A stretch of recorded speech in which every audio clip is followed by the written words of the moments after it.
میں ہم نیا ٹاپک آج جو لے کے چل رہے ہیں وہ ہے درویش اور صوفی. اس میں کیا فرق ہوتا ہے؟ کہ درویشی بے ضرر ہونے سے شروع ہوتی ہے اور منفعت بخش ہونے پر ختم ہوتی ہے، لیکن اگر اس میں کردار میں اور گفتار میں فرق ہو تو پھر وہ درویش نہیں ہو سکتا. صوفیزم یا صوفی کے بارے میں یہ بھی کہا جاتا ہے کہ یہ نان پریکٹیکل لوگ ہوتے ہیں کہ درویش وہ ہوتا ہے جو اس دنیا کو اپنا مسکن نہیں بناتا. تو بانگے درا کا بنیادی کانسیپٹ ہی یہ ہے کہ یہ دنیا رکنے کی جگہ نہیں. ایک ہوتا ہے کلندر کے حوالے سے آپ کیا کہیں؟ زمانے پر سواری کرنے والا ہوتا ہے، نہ کہ زمانہ اس پر سواری کرتا ہے. اور ایک ہم سنتے ہیں جی سالک کس کو کہتے ہیں؟ سالک کون؟ ایک ہوتا ہے علم البیان اور ایک ہوتا ہے علم الحال. ایک ہے کیفیت کا علم.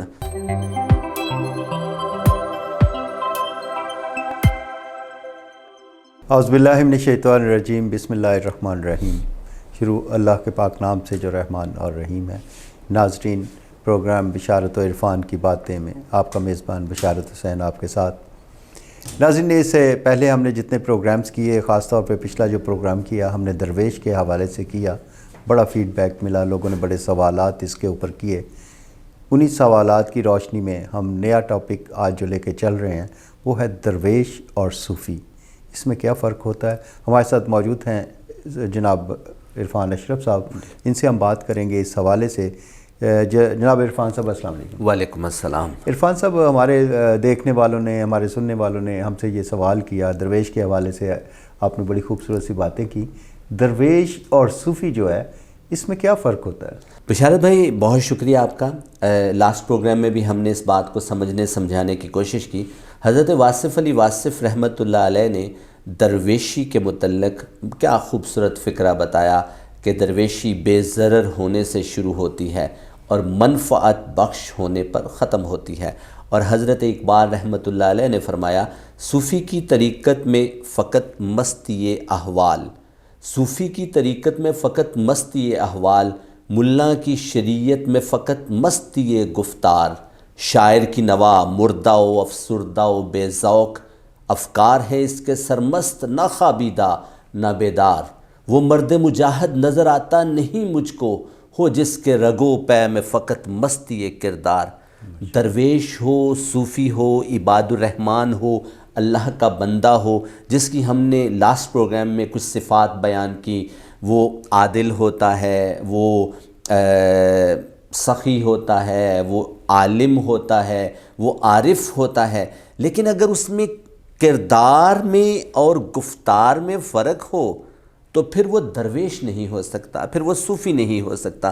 صوفی ہونے کے لیے کردار اور افکار کا ایک ہونا بہت ضروری ہے، جس کو حضرت اقبال نے فرمایا تھا کہ اقبال بڑا اپدیشک ہے، من باتوں میں مول لیتا ہے، گفتار کا غازی بن تو گیا، کردار کا غازی بن نہ سکا. جی اچھا عرفان صاحب، یہ پوچھنا چاہوں گا، صوفیزم یا صوفی کے بارے میں یہ بھی کہا جاتا ہے کہ یہ نان پریکٹیکل لوگ ہوتے ہیں، کیا کہیں گے آپ؟ لوگ سوچا کرتے ہیں.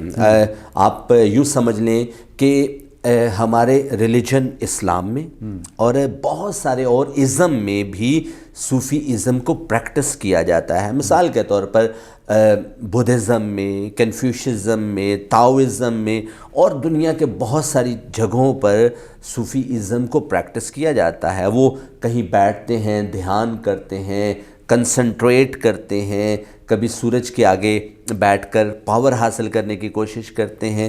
اور ایسا مانا جاتا تھا کہ لوگ جنگلوں کی طرف چلے جاتے ہیں، دریاؤں کے کناروں پر مسکن بنا لیتے ہیں، دنیا تیاگ دیتے ہیں. لیکن میں جن صوفی لوگوں کو جانتا ہوں، انہوں نے ہمیں یہ تعلیم دی ہے کہ آپ نے دنیا میں رہ کر دنیا کو اپنی پاکٹ میں نہیں رکھنا، دنیا کو تیاگ دینے، دنیا کو اس طرح سے چھوڑنے کی آپ میں قوت ہونی چاہیے کہ جب بلاوا آئے آپ نے اگلے جہان کی تیاری کر لینی ہے. وہ درویش کی لاسٹ ٹائم ہم نے ڈیفینیشن یہی تو بتائی تھی کہ درویش وہ ہوتا ہے جو اس دنیا کو اپنا مسکن نہیں بناتا. حضرت اقبال کی کیا کتاب ہے بانگے درا، اور بانگے درا جو ٹائٹل ہے یہ بڑا کمال ہے. بانگ کہتے ہیں آذان کو اور درا کہتے ہیں ایک جگہ کو. آپ یوں سمجھیں کہ ایک گاڑی ہے یا ایک قافلہ ہے، وہ کسی جگہ پر جب آ کر رکتا ہے، رکنے کے بعد وہ لوگ اپنے آپ کو فریش اپ کرنے کے لیے وہاں تھوڑی دیر کے لیے قیام کرتے ہیں، اور جب وہ قیام کرتے ہیں گاڑی والا یا قافلے کا سالار آواز دیتا ہے، اذان دیتا ہے، بانگ دیتا ہے کہ بھائی یہ رکنے کی جگہ نہیں ہے، آگے چلنے کی جگہ ہے۔ تو بانگ درا کا بنیادی کانسیپٹ ہی یہ ہے کہ یہ دنیا رکنے کی جگہ نہیں۔ تو آج کے جدید دور میں ہم نے ایسے پریکٹیکل صوفی دیکھے ہیں کہ جنہوں نے زمانے میں رہ کر مینجمنٹ سائنسز میں بڑا کام کیا ہے۔ ہم نے ایسے صوفی دیکھے ہیں جنہوں نے انگلش پڑھائی ہے اپنے اسٹوڈنٹس کو، جنہوں نے ایک ایسی قوم کو ترتیب دیا ہے کہ جنہوں نے زمانے میں امپیکٹ کریٹ کیا ہے۔ تو میں جن صوفی اور درویش لوگوں کو جانتا ہوں وہ پریکٹیکل لوگ ہیں، اور میرا صوفیزم کی تعریف یہ ہے کہ جو پریکٹیکل نہیں ہے وہ صوفی نہیں ہے۔ اچھا عرفان صاحب، ہم نے درویش کی بھی بات کی، صوفی کی بھی بات کی، آپ نے بڑا تفصیلاً اس پہ اپنے الفاظ جو ہیں وہ بڑے خوبصورت طریقے سے ہمارے ناظرین تک پہنچائے۔ ایک ہوتا ہے کلندر، کلندر کے حوالے سے آپ کیا کہیں گے؟ بشارت بھائی، حضرت اقبال رحمۃ اللہ علیہ نے کلندر کی پہچان ایک نظم میں کہا کہ کہتا ہے زمانے سے یہ درویش جواں مرد، جاتا ہے بندہ حق جدھر تو بھی ادھر جا، ہنگامے ہے میرے تیری طاقت سے زیادہ، بچتا ہوا بنگاہ کلندر سے گزر جا، میں کشتیوں ملاح کا محتاج نہ ہوں گا، چڑھتا ہوا دریا ہے گر تو اتر جا، توڑا نہیں جادو میری تکبیر نے تیرا، ہے تجھ میں مکر جانے کی ہمت تو مکر جا، مہرو مہو انجم کا محاسب ہے کلندر، ایام کا مرکب نہیں راکب ہے کلندر۔ اور یہ جو لاسٹ ڈیفینیشن ہے، مہرو مہو انجم کا محاسب نہیں کلندر، ایام کا مرکب نہیں راکب ہے کلندر، یعنی یہ زمانے پر سواری کرنے والا ہوتا ہے، نہ کہ زمانہ اس پر سواری کرتا ہے۔ اور جس کے بارے میں حضرت اقبال نے کہا تھا نا، میں ہی تو ایک راز ہوں سینہ کائنات میں، اور وہ سینہ کائنات کا راز جو ہے انسان، وہ جو سمجھ لیتا ہے، وہ جو اس کائنات کو اپنی مٹھی میں کر لیتا ہے، جو اللہ کا نائب بن کر اس کائنات کے رازوں کو منکشف کر لیتا ہے، وہی تو کلندر ہوتا ہے۔ اچھا عرفان صاحب، کلندر کی بات کی ہم نے، صوفی کی بات کی، درویش کی بات کی، ایک ہم سنتے ہیں جی سالک۔ سالک کس کو کہتے ہیں؟ سالک کون ہوتا ہے؟ بشارت بھائی، سالک سے پہلے ہم مجذوب، یہ دو ٹرم جو ہیں یہ اکٹھی بیان کی جاتی ہیں، ایک مجذوب ہوتا ہے اور ایک سالک ہوتا ہے۔ ویسے میں اس سے پہلے لاسٹ پروگرام میں بھی میں نے ایک کلیریفیکیشن دی تھی، اور وہ کلیریفیکیشن اس دفعہ میں دوبارہ دینا چاہوں گا۔ ایک ہوتا ہے علم البیان اور ایک ہوتا ہے علم الحال۔ علم البیان یہ ہے کہ میں باتیں کرتا ہوں، جیسے اقبال کا میں نے پہلے ذکر کیا کہ گفتار کا غازی بن تو کیا، کردار کا غازی بن نہ سکا۔ ایک ہے کیفیت کا علم، میں یہ سمجھتا ہوں کیفیت والے بیان کریں تو زیادہ بہتر ہے۔ بہرحال کچھ باتیں جو بیان میں ہم نے اپنے اساتذہ سے سن لی، وہ میں کوشش کرتا ہوں کہ میں وہ بھی آگے بیان کر دوں۔ بہرحال یہ میری اپنی کیفیت نہیں ہے، معافی مانگ کر اپنے اساتذہ سے کچھ جرت کر لیتا ہوں کچھ باتوں کو کرنے کی۔ سالک اور مجذوب، ایک ہے جلوہ اور ایک ہے جلوے کی تجلی، اور ایک ایسا شخص جس کو اس جلوے کی تجلی مل جاتی ہے، اور یا ایک ایسا شخص جس کو پھول کی خوشبو آ جاتی ہے، جس کو سورج کی روشنی مل جاتی ہے، جس کو جلوے کی تجلی مل جاتی ہے، اور وہ اسی پھول کی خوشبو میں مگن ہو جاتا ہے،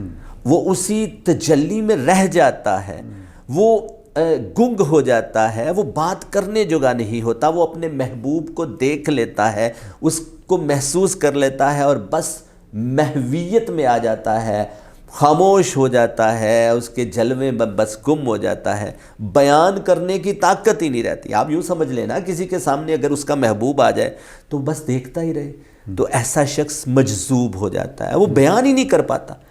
لیکن وہ شخص جو جلوہ دیکھ لیتا ہے، جو کیفیت دیکھ لیتا ہے، جو خوشبو سونگھ لیتا ہے، جو اپنے محبوب کا حسن دیکھ لیتا ہے، اور پھر اس کو وہ کیفیت میں بھی آ جاتا ہے لیکن وہ گم نہیں ہوتا، وہ پریشان حال نہیں ہوتا، وہ اپنی ہوش قائم رکھتا ہے، اور اتنی ہوش قائم رکھتا ہے کہ اس کے پاؤں کے نیچے اگر کوئی جانور چھوٹا سا بھی آ جاتا ہے تو اس کو پتہ چل جاتا ہے یہ جانور ہے.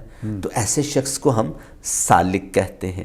اور راہ سلوک کا وہ راہی جو ہے وہ اللہ کی کیفیہ، اللہ کی اس کائنات میں بہت سارے جلوے، بہت سارے راز اور بہت ساری کیفیات کو آبزرو کر لیتا ہے. تو یہ میں نے کچھ سمجھا ہے اپنے اساتذہ سے جو میں نے آپ کے سامنے بیان کر دیا. چلے جی، بہت اچھا لگا. آپ نے ہم نے اس پورے پروگرام کا جو کنکلوڈ کیا ہے، ہم نے آپ سے بات کی درویش کے حوالے سے، صوفی کے حوالے سے، سالک کے حوالے سے، مجذوب کے حوالے سے. بہت سی چیزیں یہ ہماری نئی نسل کے لیے ہیں تاکہ وہ ان چیزوں کو سمجھ سکیں اور اس سے کچھ حاصل کر سکیں. انشاءاللہ اگلے کسی پروگرام میں ہم کچھ اور ٹاپک کے ساتھ بھی حاضر ہوں گے. اور ناظرین، میری آپ سے یہ درخواست ہے کہ ان پروگرامز کا سلسلہ یہ ایسے ہی جاری رہے گا. آپ کے ذہن میں اٹھنے والے جو سوالات ہوں گے وہ ہم سے ضرور کیجیے گا تاکہ ہم عرفان اشرف صاحب سے ان کا جواب بھی لے سکیں اور ہم جان سکیں کہ یہ صوفیزم کیا ہے اور ماڈرن سائنس کیا کہتی ہے. اس حوالے سے انشاءاللہ گفتگو ہوتی رہے گی. یہیں اپنے میزبان بشارت حسین کو اجازت دیجیے گا. اللہ حافظ. پاکستان زندہ باد.